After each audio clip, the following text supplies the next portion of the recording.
Welcome to The Explainer. Today, we're essentially tearing down the engine of Wall Street to show you its inevitable upgrade. We are walking step by step through the deployment of tokenized equities on decentralized rails. You've probably traded tickers like Apple and Tesla before, but today, we're looking at their second life.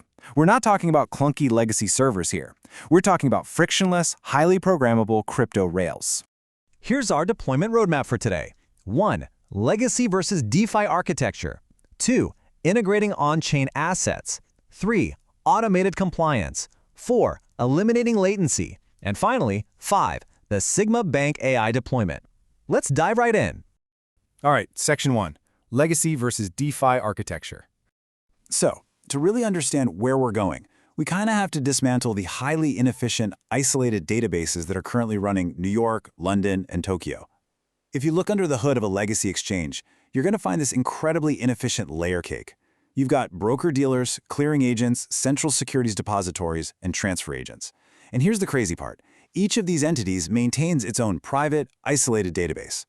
To settle just a single trade, these databases have to undergo this massively complex, slow, manual reconciliation process. It's known as T+2 settlement. Think about it. In an era where you can literally stream a 4K movie in seconds, traditional finance still takes days to settle a trade. And it requires huge amounts of locked collateral just to babysit the counterparty risk while everyone sits around waiting for the math to match up. This brilliantly illustrates the direct contrast between the old world and the new. Mainstream media often likes to frame decentralized finance as just this parallel casino, right? But it's actually a vastly superior, friction-free rail built to absorb traditional markets entirely. On DeFi rails, settlement is instantaneous. It's atomic.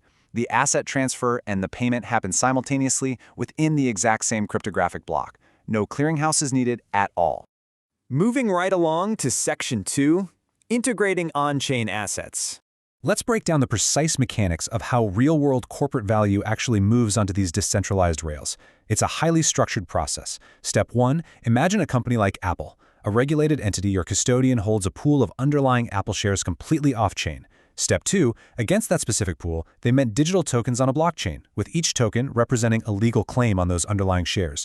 And then Step 3, these tokens are unlocked so they can trade on centralized venues or DeFi platforms. The end result?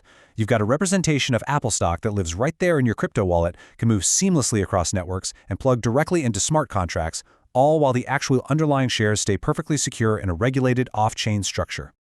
Now, if you're sitting there thinking this sounds like something from a distant future, think again. We are talking tens of billions of dollars. This isn't science fiction anymore. The value of tokenized real-world assets, things like treasuries, credit products, and equities, has already reached this massive scale quietly on-chain. Real companies, real cash flows, real shares. And moving beyond just spot trading, we enter the wild world of tokenized equity perpetuals. These are derivative contracts that give you 24/5 exposure to stocks directly on crypto rails. The cash leg of these trades typically runs on stablecoins, digital dollars or euros that settle in seconds. And because these assets are now natively on-chain, they are fully composable in DeFi.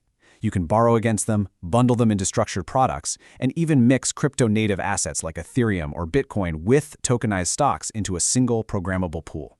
It's a real game changer. The market reaction to this has been absolutely staggering. The market for these equity perpetuals is seeing explosive liquidity flowing into a sector that barely even existed a short time ago. We're talking triple-digit month-on-month growth. Institutional and retail liquidity alike is just pouring in. Okay, Section 3, automated compliance. This brings us to the big elephant in the room for institutional adoption, which is cross-border regulation. But here's the beauty of it. Compliance is no longer this manual, bureaucratic nightmare handled after the fact by a room full of lawyers. It becomes entirely programmatic. We can write automated parameters, like cross-border constraints, investor qualification limits, and rigorous KYC AML verifications directly into the smart contract wrapper. The asset essentially becomes an autonomous compliance vehicle. It literally cannot be traded, transferred, or cleared unless the programmatic rules of both the source and the destination jurisdictions are 100% satisfied. This structural upgrade completely dismantles the traditional justification for the massive fees charged by investment banks. Historically, they'd always claimed those fees were just the price of doing business, the cost of navigating complex cross-border compliance.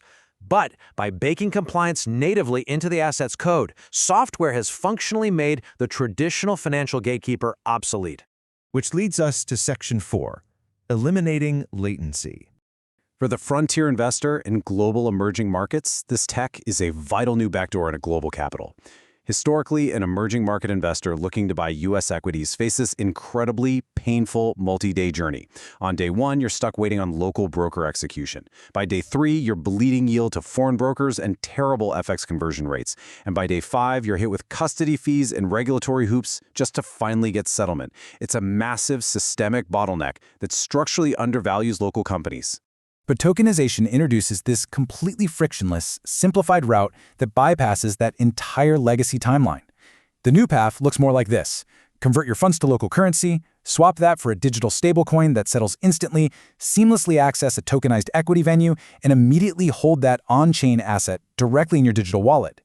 It connects everyday interfaces natively to global capital markets using tools designed for everyday people.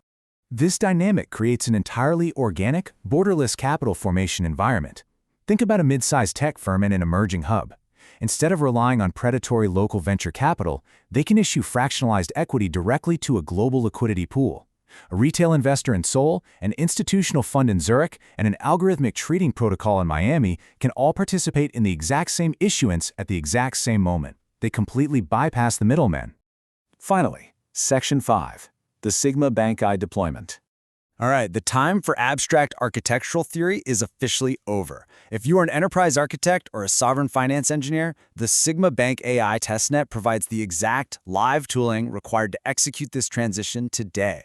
You can launch tokenized assets natively on-chain, track asset life cycles globally, and underwrite completely borderless issuances. It is an ecosystem designed to seamlessly weave together remittances, stablecoins, tokenized equities, and AI. Ultimately, it turns everyday viewers and users into vital nodes on these brand new frontier rails. So, I'll leave you with one final absolutely critical question. Will you plug in early, or are you going to arrive after the network is already full? The legacy financial establishment is literally being unbundled right in front of us. We are rapidly moving from a closed loop where crypto only backs crypto to open rails where real-world value natively backs crypto positions. Your next non-negotiable step? Initialize the testnet, step through the gate, and start building. Thanks so much for exploring this with us today.